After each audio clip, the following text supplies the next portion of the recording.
Lailatul Qadar ini juga adalah merupakan bibit kewalian. Ibu bapak ini sebetulnya calon-calon wali.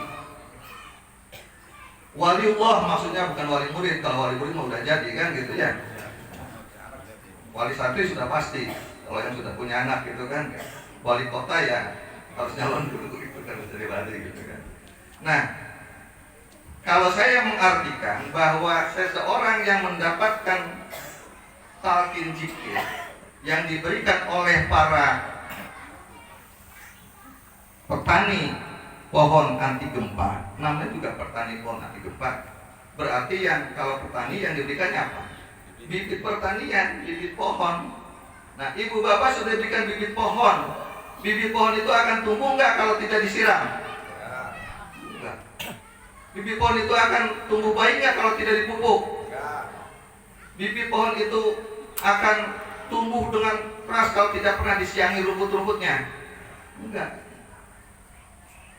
Nah, maka bibit pohon itu bibit kewalian yang sudah ditanamkan oleh para petani pohon anti gempa sebagai kepanjangan tangan, kepanjangan lisan dari pangersa Abah harus kita sirami.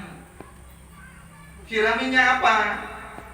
Pangersa Abah berikan amalannya adalah zikir harian. Sudah berapa zikir hariannya setiap zikir? Setiap sholat?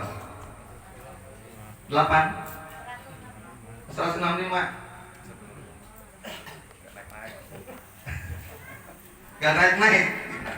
Ini maaf pangersa Abah Jagat yang dibawanya tuh. Nih, sekali zikir tuh, ini tinggi daripada saya. 1000 beliau kalau zikir. Nah, ya oke, kalau Ipang sibuk memang boleh rusohnya 3. Tapi ya masa di malam hari sibuk terus gitu kan, habis bisa dibanyakin gitu ya, habis subuh gitu. Jadi itu tolong zikir hariannya. Nah, kalau ibu bapak sholatnya di madrasah ini bersama sama Kiai Anjas pasti zikirnya banyak. Nah, berarti pohon tadi diserami terus. Kalau diserami terus pohon pasti tumbuh. Tapi kira-kira subur nggak pohonnya kalau tidak dipupuk? Enggak, karena pohon itu perlu sari-sari tanaman, mineral-mineral. Nah, untuk itu maka pangersa Abah memberikan pupuk dalam rangka bibit kewalian itu adalah amalan khotaman. Yang rajin khotamannya. Sekarang tiap kena tanggal 21 sampai 30 tiap bulan dapat rusoh, alhamdulillah gitu kan. Ya gimana nanti kalau nggak pernah dipupuk makan. Mestinya itu kan dosis standarnya. Tambah dosis tambahan itu vitamin kok gitu. Ya setiap habis sholat gitu kan. Setiap lagi sendiri, khotaman kan boleh. Dilakukan nggak? Belum, ya alhamdulillah. Nanti itu lebih bagus itu. Nah, yang ngaku itu bibit calon wali nanti jadi wali jadi. Nah, pohonnya sudah tumbuh dan subur, tapi ternyata sari-sari makanan dari pupuk khotaman itu tidak bisa terserap semua oleh bibit yang ada. Kenapa? Karena biasanya kalau kita nanam padi, rumput pun ikut tumbuh. Tapi kalau nanam rumput, padi nggak ikut tumbuh. Nah, untuk itu maka rumput-rumputnya perlu dibersihkan.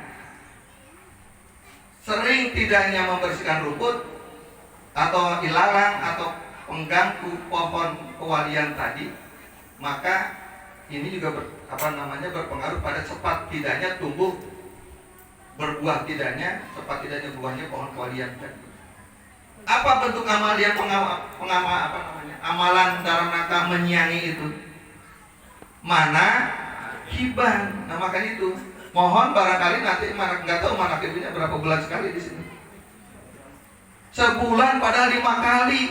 Luar biasa itu sebetulnya. Kalau hadir semua Bapak Ibu calon-calon wali semua dan segera jadi wali. Ya. Di mana hibah? Jangan lupa di mana hibah itu.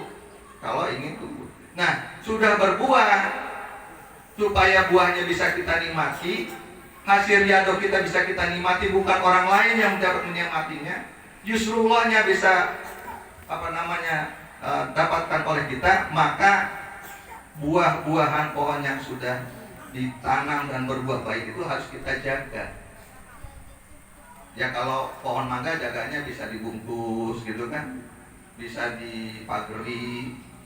Nah, penjagaan dalam amalan Thariqah Qadriyah Naksabandia supaya bibit dan buah kewalian yang sudah kita riadohi dengan amal-amal yang dari sahabat adalah sholat sunnah.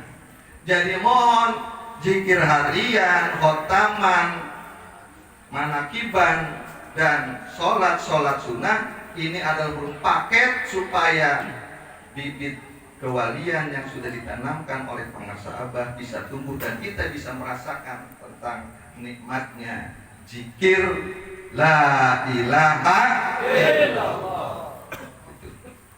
Itu saja. Terima kasih. Assalamualaikum warahmatullahi wabarakatuh.